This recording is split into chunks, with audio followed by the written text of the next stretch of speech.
I'm back here to my hourglass, and I've already done something with levels. I've already kind of really changed the contrast and added a lot of brightness to my photo. So when it comes to exposure, any little movement is going to really make it look over processed. So I'm just going to do a very small adjustment and maybe add a little bit of gamma so my midtones can get a little lighter, and that's it. And I don't use these adjustments for every single photo. There might be just 2 or 3 that I use per photo. The next one on the list is vibrance. So we're going to click right here on vibrance, and it's going to allow us to add vibrance and saturation. So let's say we have this flower, and let's go ahead and zoom in on it, and we really want to bring out more of the color. We can go to saturation and quickly add color and more saturation to all of the hues quickly by sliding it to the right. So now it really pops out. It's highly saturated colors. It just takes the original hue of a pixel and moves it all the way higher to a higher saturation. You can also desaturate something really quickly by sliding it all the way to the left. You're taking away all the saturation from every hue and every pixel. And so what this does is this saturates every pixel in the photo, just everything. So what happens if you oversaturate? It can look overprocessed. What vibrance does is it doesn't select every single pixel, but just the ones that are already bright to begin with. So it's not going to do every single pixel in the photo, just ones that are already have a little bit of saturation to them, and it just makes them more saturated. So it's more selective. If I were to increase vibrance all the way, see what that looks like compared to saturation. So if I increase the saturation, it does look overprocessed. What it's going to do, it's going to add saturation to every single thing, even these that don't originally had saturation. And this will add saturation to selected things that already had a little bit of saturation. So it's more selective. It's a little bit easier to use. Just wanted to talk about the difference. A lot of times, to be honest, as a graphic designer, we have to do a lot of quick editing for projects. A lot of times you just kind of get used to what works. In the past for certain things, you just kind of do a slider real quick. Yes, I like that. Slide that a little bit. Yes, I like that. And you click OK. There's a science to every one of these, but there's also what looks good, what is looking good to your eye. And that's kind of more of a casual way to edit. Don't get overwhelmed or burdened by choosing everything, learning all these technical behind the scenes, what's going on to the pixels. Just experiment with each one of these. Find your favorites. Get used to kind of points that you like to slide it to. A lot of time, I've done this for so many years, you end up opening a photo and you go, yes, I need to increase the vibrance. I need to maybe bring out, use levels and kind of lighten it. I need to change the brightness and contrast a little bit, and that's it. And you just you open a photo and you just kind of learn like exercising a muscle. You kind of have muscle memory when it comes to how these adjustments affects photos. All right, so we're back to our hourglass. I have vibrance selected. I really want to bring out this blue in the hourglass. I want that to become more saturated and higher, rich blue color. So what I'm going to do is I'm going to increase the saturation. And you'll notice it did every single pixel. Well, it's doing this gold and making it look a little overdone. So let's try vibrance. I just want to add a little pop to the colors. I think that looks a little bit more reasonable. So now we get to go to hue and saturation. So this is a quick way to change the hue on an entire photo. So we have a hue slider. So right now this is kind of in a neutral position, but if I were to add to the hue, it kind of goes along this color scale. So it's kind of slowly changing colors. You get a pretty wide range of colors as you move it across. Same thing goes if I go back to neutral and I do negative hue, it'll go down and do a wide range of color. So it's a great way to kind of do a very quick dramatic shift in color. And you also have a saturation option slider here as well. And then a lightness, which will just kind of do an overall light or bright. This is one I use often. This is a big one along with brightness and contrast that I use the most often. What's really neat about this is you can click on colorize right down here. This little box, go ahead and tick colorize. And what I can do is I can do a quick color change. It's kind of monochromatic, so it's just all one color.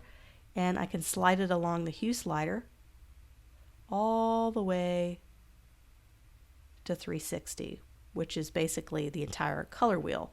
So you can kind of slide it all along. It's going to do the full hue, full saturation, go all the way to full saturation. It's going to make it really crazy. So you don't have to do all the way full saturation. Let's do kind of a little bit in the middle. And you could do a quick color change just by ticking the colorize box. So let's say I wanted to change it from kind of gold to maybe a little bit more warm tones, maybe a tiny bit more like copper. I could just slide this to the left.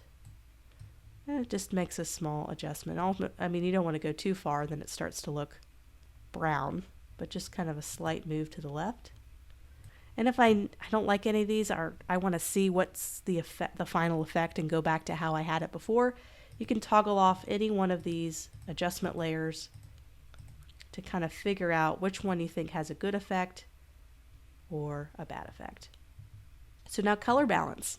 Color balance allows us to do what we did before, but do it more selectively.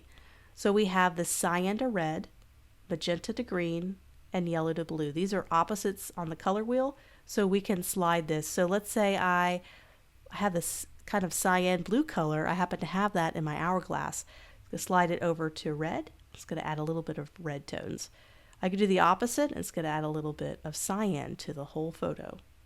And this is not at all selective, it just does the entire document. So let's say I feel like it has some yellow undertones that I don't like, and I'm going to add just a tiny bit of blue to counter that.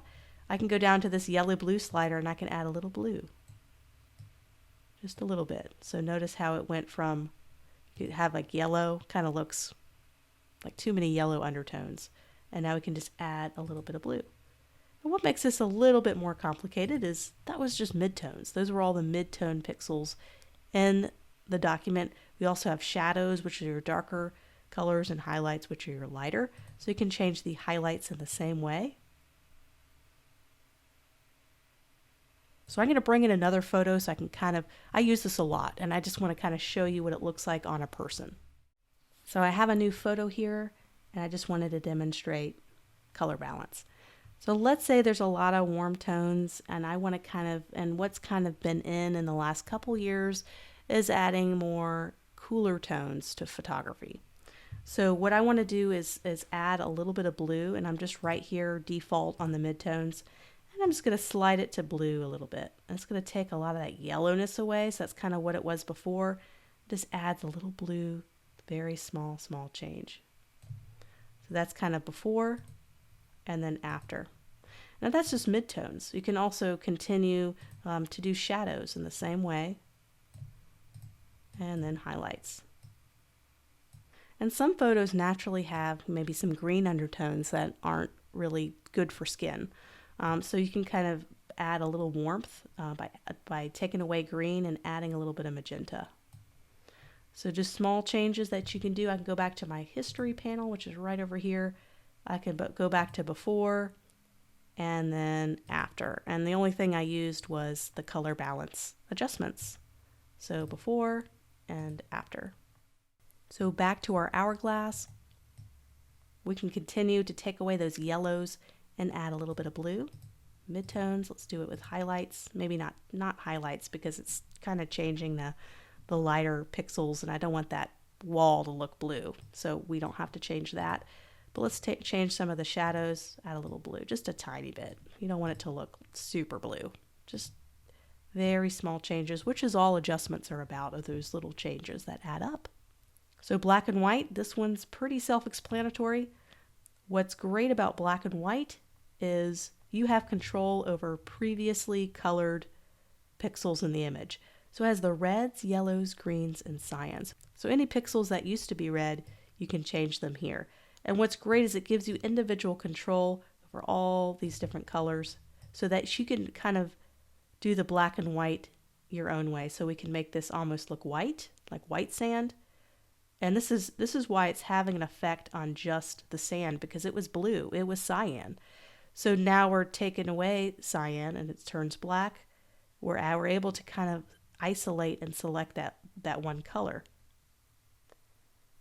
And we didn't have a whole lot of magenta.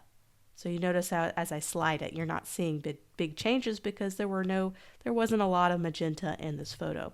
So it gives you lots of control. Instead of just doing black and white, you can kind of make adjustments so that I think this just works a little bit better. You can even add a quick tint by ticking the tint box. You can add some sepia